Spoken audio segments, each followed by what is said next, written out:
suis très heureuse de vous retrouver ici au Muséum Arlatin pour une inauguration virtuelle. J'ai tenu à ce que nous puissions ouvrir au moins sur les réseaux sociaux bien ce magnifique endroit, le cœur de la Provence, un cœur vibrant où nous avons tout un patrimoine fantastique à vous montrer. Et ce patrimoine bien a été pendant de nombreuses années fermé pour des problématiques structurelles. Quand je suis arrivée à la tête du département, j'ai souhaité bien, refaire vivre ce cœur vibrant de la Provence. Alors vous allez pouvoir déambuler et j'espère bientôt pouvoir venir ici. Il y aura plus de 40 000 objets qui sont à votre disposition, 15 000 ouvrages, des collections de Frédéric Mistral. Chacun peut porter aussi ces objets. En tout cas, sachez qu'ici, c'est la maison de la Provence, le cœur vibrant de la Provence, l'identité de la Provence, celle à laquelle nous sommes extrêmement attachés. Pour le ministère de la Culture, pour l'État en région et pour la DRAC que je représente sur ce sujet, la réouverture du musée Arlatin était très attendue. Nous avons contribué sur le financement de ce musée et pour sa réouverture à hauteur de 2,4 millions d'euros. Également sur le chantier de restauration. Et ce qu'il faut souligner, c'est la qualité du travail engagé, c'est la qualité du travail de restauration fait par les équipes et nous sommes très heureux de cette inauguration, de cette réouverture et du service qui va de nouveau être rendu à la population et de la dimension essentielle de ce musée d'ethnographie à l'échelle régionale et nationale. Le Muséum Arlatin, 11 ans. 11 ans qu'il était fermé. Ce musée départemental qui avait été fabriqué par Frédéric Mistral. Alors merci au département et à sa présidente Martine Vassal qui a pris ce dossier en main et qui aujourd'hui va l'inaugurer. Merci de le faire à Arles, cette capitale de nos traditions et de notre langue provençale. Et donc, bien entendu, la région qui porte les couleurs et l'étendard de la Provence s'associe parce que c'est notre culture, nos traditions. Et là, on a un outil absolument exceptionnel qui est en train d'être réalisé. Merci pour cette ouverture, on y a contribué, mais comme d'ailleurs le département a contribué à l'Observatoire de la langue et de la culture provençale que nous venons d'inaugurer à Cheval-Blanc. Voilà, c'est un tout, cette région est absolument exceptionnelle, c'est dans le Vaucluse, mais on a tout ici. Et à Arles, aujourd'hui, c'est le retour de ce muséum. Et donc là, respect, super, c'est magnifique. C'est bon pour tous ceux qui aiment nos traditions, qui les respectent. C'est le terroir, c'est nos valeurs. Et donc là, on se retrouve autour de ce qui nous a fabriqué pour mieux voir l'avenir. Merci à vous. Et vive Arles et son muséum avec le département. Nous sommes très heureux de la réouverture de ce muséum magistralement rénové. Je tiens d'ailleurs à remercier le département et bien sûr Martine Vassal pour cet énorme investissement. Ce lieu, il est très cher au cœur des Arlésiens et de tous les Provençaux. Ce lieu, il a été créé par Frédéric Mistral pour rassembler tous les objets de notre culture, tous les objets quotidiens de notre culture provençale qui étaient dans nos familles, qui étaient chez nos aïeux. Et il qualifiait ce rassemblement d'objets de vie davidante. La vie davidante, c'était la vie quotidienne, c'était l'art de vivre en Provence. Et le fait d'avoir réouvert ce lieu, le fait de l'avoir modernisé comme il a été modernisé, montre que cette tradition est extrêmement moderne et que porter cette tradition, transmettre cette tradition, c'est être aussi quelqu'un d'aujourd'hui et quelqu'un de très moderne.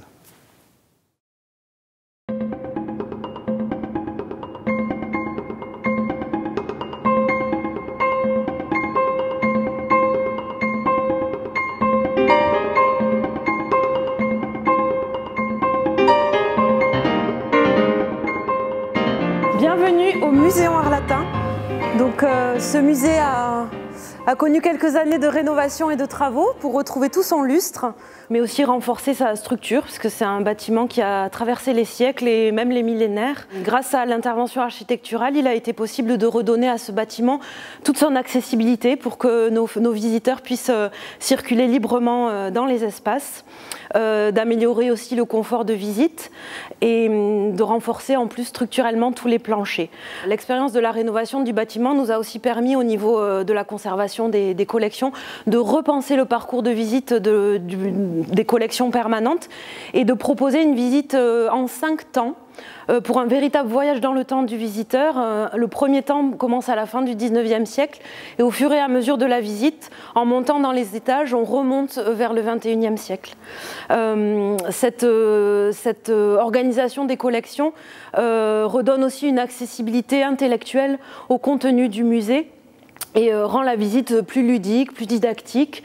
Et ce sont des choses qu'on va pouvoir voir en visitant le musée ensemble.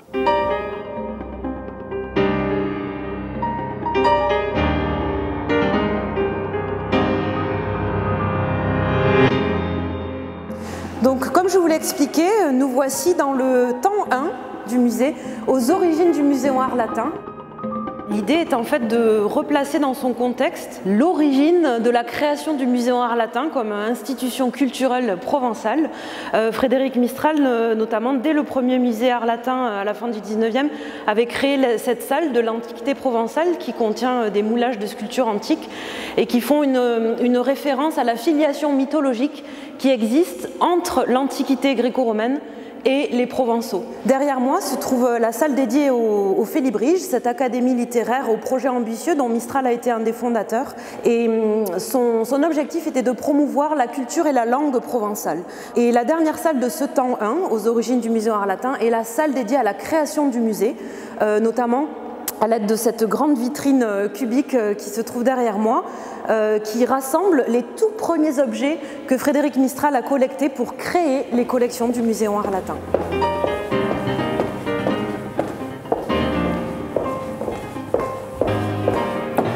En pénétrant dans ce couloir, le visiteur accède au temps 2, le musée des années 1900, la Provence selon Frédéric Mistral. Et la première salle qu'il voit est le diorama de la visite à la couchée. À l'époque de Mistral, c'était une technique de pointe en muséographie inspirée des expositions universelles. Donc, dans cette scène, il y a 7 personnages qui nous ont posé beaucoup de questions en termes de restauration. Dès que l'on a pu restaurer les mannequins, leurs vêtements, on l'a fait. Et parfois, le temps, les dégradations étaient telles qu'il a fallu trouver d'autres moyens pour donner de l'éclat au personnage. Ça n'avait pas de sens de restaurer, bon voilà, de réparer. Restaurer un objet, une soie, des couleurs complètement fanées sur un personnage, on allait perdre de l'éclat. C'était pas le propos, c'était pas le but de Mistral de nous montrer de vilaines choses. Donc il a fallu redonner de l'éclat au costume. Et à chaque fois qu'on a pu conserver l'original, on l'a fait. Et quand, pour 20% des cas, on n'a pas pu le faire, on a fait un vrai travail intellectuel et artistique de recréation de costumes et on le signale aux visiteurs parce qu'il n'est pas question de mentir sur la part d'authenticité, d'originaux et de recréation. C'est la déontologie d'un conservateur de musée, de dire dans cette vitrine, vous voyez un objet d'origine ou vous voyez une copie.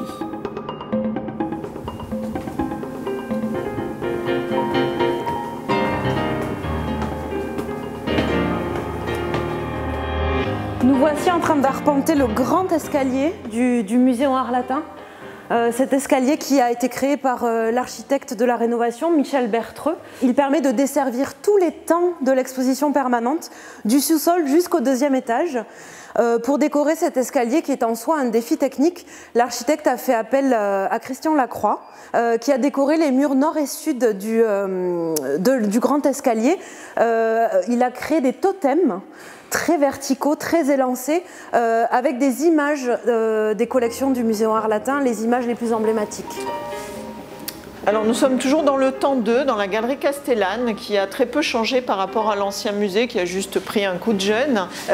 Ici sont représentés les monuments, les hommes illustres, qui représentent la Provence idéale de Frédéric Mistral, voilà, avant de rentrer dans la salle qui lui est consacrée.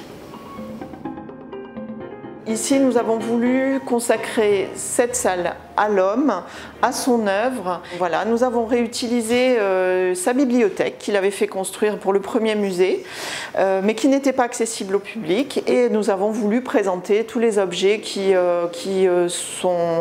symbolisent son œuvre, qui racontent son enfance, son histoire. Des cartels multimédia avec du son, des images, rendre accessible, augmente cette accessibilité au public. Et voilà, et le multimédia approfondit tout ce qu'on a voulu dire, ses connaissances, et voilà. Et puis c'est un coup de jeune, un coup de peinture, des éclairages, voilà. Après, moi personnellement, je trouve que l'âme est restée la même, un peu plus peps.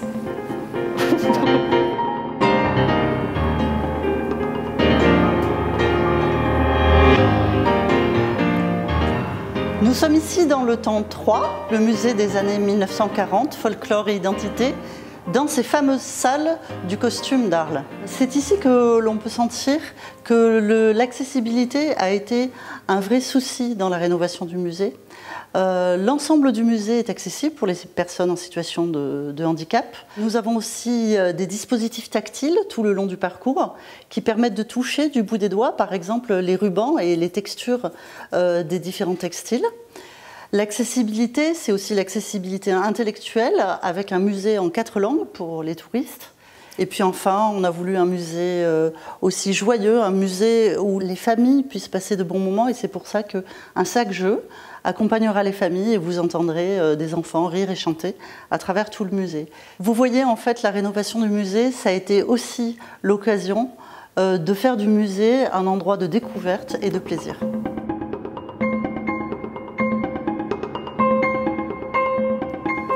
Nous voici dans la chapelle jésuite, qui était associée au collège de garçons, mais qui désormais fait partie intégrante du Muséum Art Latin pour proposer une programmation culturelle riche et renouvelée, notamment pour les expositions temporaires, des concerts, des spectacles.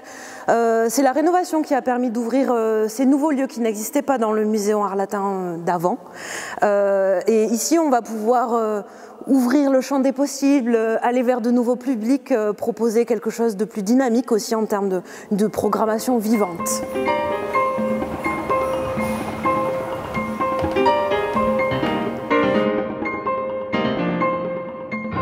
Voilà, alors nous nous trouvons dans le temps 4 du parcours, qui est l'endroit où on évoque la façon de présenter les objets ethnographiques dans les années 1970. Et c'est l'occasion pour moi de parler de la cabane camarguaise qui est présentée au fond de la galerie, parce que c'est un bon exemple de ce que le multimédia peut apporter aux propos scientifiques d'un musée. C'est une cabane qui était présentée bien avant la fermeture du musée, donc que les visiteurs ont déjà pu voir par le passé, puisqu'elle a été installée à la fin des années 1940, mais à l'époque, elle était présentée comme une cabane de gardien, avec un mannequin de gardien, un taureau empaillé, et les documents d'archives qu'on a relatifs à cet objet nous prouvent en fait le contraire, c'est-à-dire que c'était sans doute pas une cabane de gardien, mais plus vraisemblablement une cabane de salinier. Et donc on s'est dit qu'au moment de la représenter à l'ouverture du musée, il fallait absolument qu'on modifie le propos sur cet objet, et on a voulu présenter les différents usages de ce type de cabane qui pouvaient être faits depuis le 19e siècle et jusqu'à nos jours. Et pour ce faire, on a eu l'intuition que la meilleure façon de procéder, c'était d'avoir recours au multimédia. Et pour moi, c'est vraiment ça qui est important, c'est-à-dire qu'un musée, c'est un lieu de conservation des œuvres, mais c'est aussi un lieu de création artistique.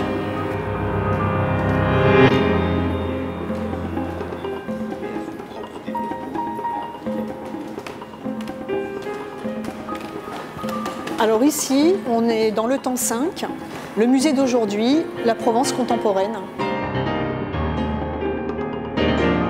On a choisi de mettre en valeur à la fin du parcours les enquêtes de terrain que mène le Muséum Art Latin depuis une quinzaine d'années. Enquêtes de terrain qui se concentrent soit sur des fondamentaux du musée, le costume, l'élevage de taureaux, ou qui au contraire vont explorer des pistes qui ne l'étaient pas du tout, le travail sur les communautés du territoire ou sur le monde ouvrier. Ces enquêtes emploient les méthodes de l'ethnologie. On récolte des objets, on utilise des caméras, des enregistreurs pour amasser du patrimoine culturel immatériel. Et ce sont, lors de ces enquêtes, les habitants, les acteurs du territoire qui nous font des dons ou qui nous fournissent des objets qui rentreront en collection. Est-ce que les gens voudront continuer à donner des objets ? Ça dépend des thématiques, ça dépend de leur rapport affectif à ces objets. Parfois, les faire rentrer au musée, c'est aussi le meilleur moyen de les conserver, le plus longtemps possible en tout cas, on va dire.